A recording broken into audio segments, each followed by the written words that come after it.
What's up, guys? We're going to, let me move a little bit. Okay, this is the part 2, so we're going to assemble the frame, no? Because it's simple to take everything apart, but I want to show you that it's very simple also to put it back together.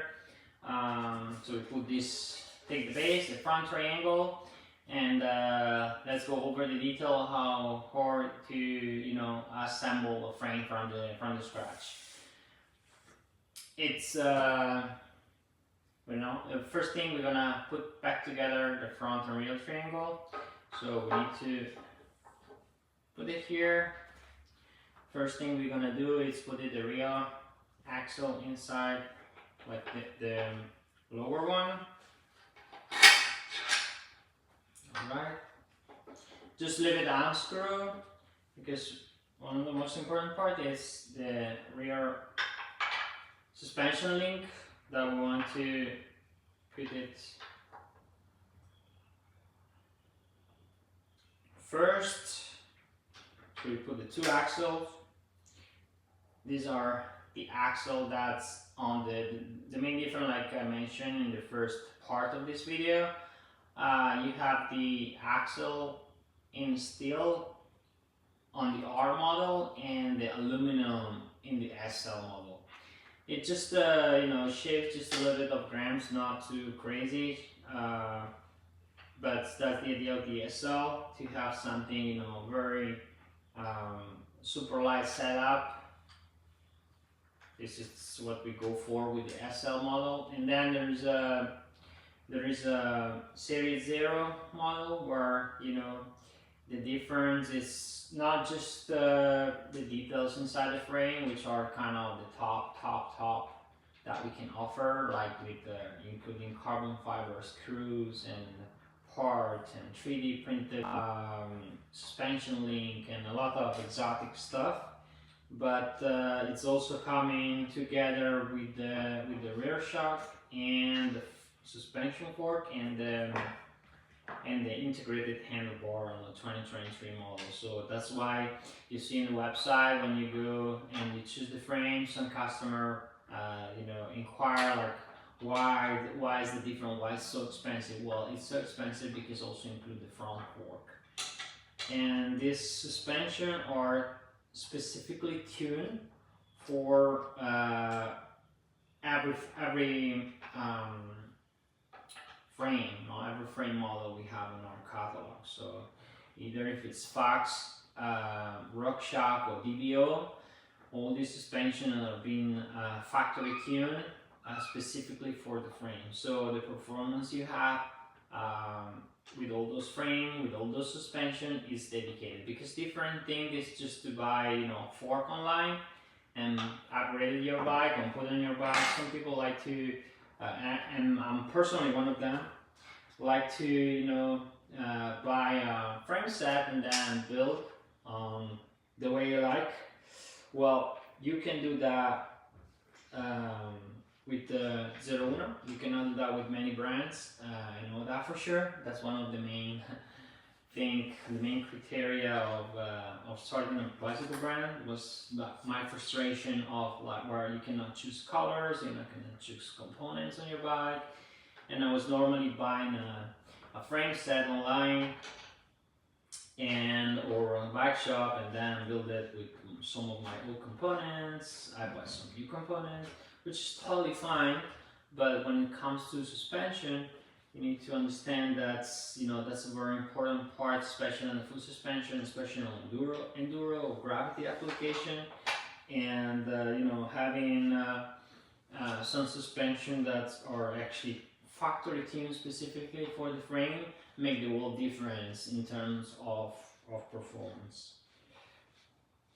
Alright, here we are pretty much putting everything in place. It's so simple. I mean, of course it's so simple for me because I designed this frame, but it's, as you can see, in literally 5 minutes you can put everything together. When we see the previous video, in 5 minutes we remove everything. We tear everything apart in literally 5 minutes, and normally removing things is faster than put it back together. But as you can see, it's so simple. So don't forget the internal spacers for the head of the shock. The shock, it's Turnian. Every time you have a Turnian version, it's 30% stiffer than the traditional way, where traditional was just like this one.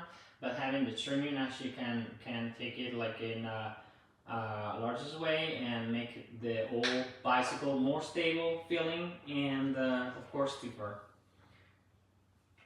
Because you know, see here is being the clamp on the external side of the rear shock. It's very important.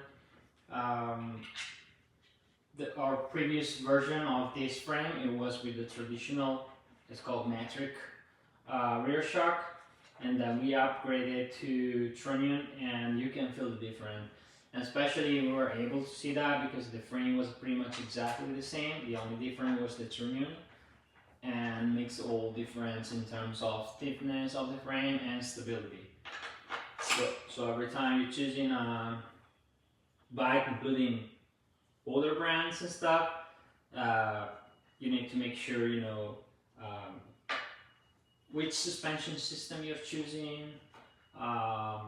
Most of the time, you know, it's when somebody buy a new bike, it's like, oh, I want to try Santa Cruz, I want to try Specialized, and they just turn it down to the weight, to the colors, but actually there's a lot of key feature, especially in a full suspension, you don't want to miss.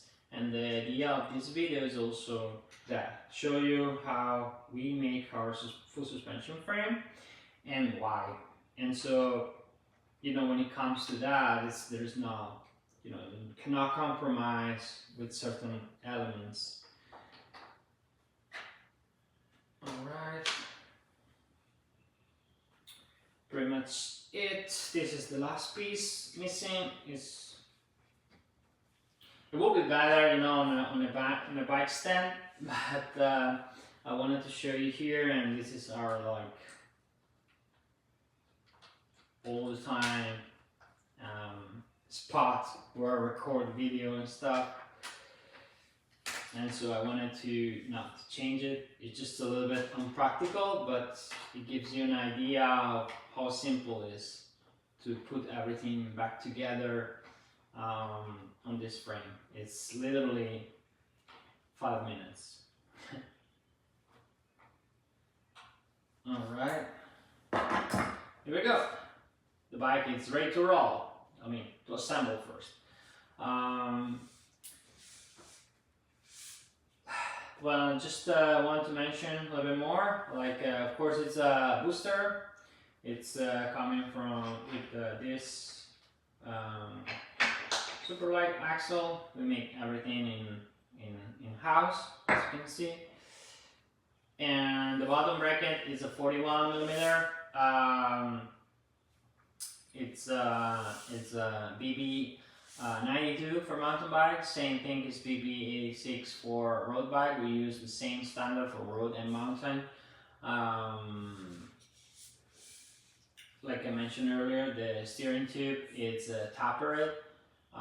So it's integrated and tapered. Well, the cable went through these clips into the frame and running, of course, inside the frame. We decided to keep the way that the cable entered from the exit from the front triangle and entered to the rear external, just bypass the bottom bracket. In this way, you keep the bottom bracket isolated. It's, you know, less likely to get dirt and water inside because you don't have any hole or anything like that. And also the cable and the suspension system is not forced by and is not spoiled by the cables. That's one of the main problems. We just tried, for sure, some of you guys, but even here in YouTube, especially on Instagram, you can see some of this bike running with no cables here. and was just a prototype, and it was perfect. You know, it's pretty clean. You don't see any cable at all. But the problem is like if you get the cable getting into the lower side of the frame, every time this rear triangle the travel, actually it's kind of pulling the cable a little bit.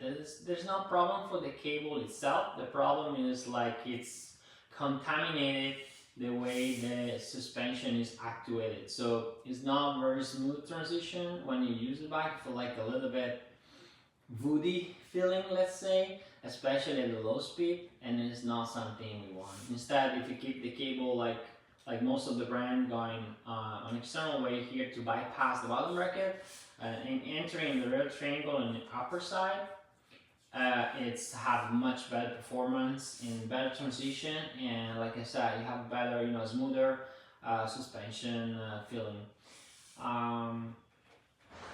Other things I can mention, like we are here and show you the frame itself. It's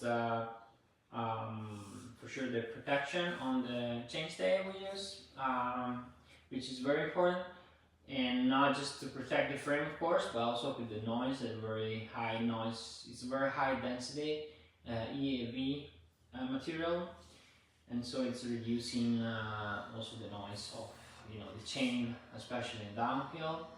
I have an external and separated hanger. This year for the team, for our factory team, we partner with Shimano.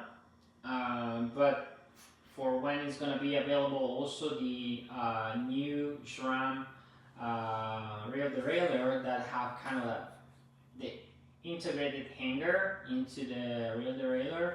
This is already ready to go, plug and play. You can just, that's why the hanger is made in two. I don't know if you're able to see, in two parts. So this front cover will be removed, and you can just put you know, insert the new SRAM rear derailleur. So it's all the integrated hanger, and so this is something we upgraded from like 1 year ago, 1.5 years ago. It's just that the derailleur was ready from a long time ago. No, I'm supposed to be ready, but from a long time ago. But then probably because of the COVID and SRAM, they kind of delayed a little bit the process. But we were already ready with this frame. So whoever got this latest version of the Mac, coming from like we've been start distributing it early 2021. It's already compatible with all the latest SRAM rear derailleur that will be launched soon. Alright, I hope you enjoy this special review of the frame, because it's not just a review, we actually tore everything apart and we put it back together. If you have any question, if I forgot something about materials, or if you want to know something, just send us an email or shoot a comment in this video, and our team is going to be more than happy to reply to you with all the information. Well, once again, thanks for watching. Hope you enjoyed the video. Please hit or smash that subscribe button and stay tuned with our video.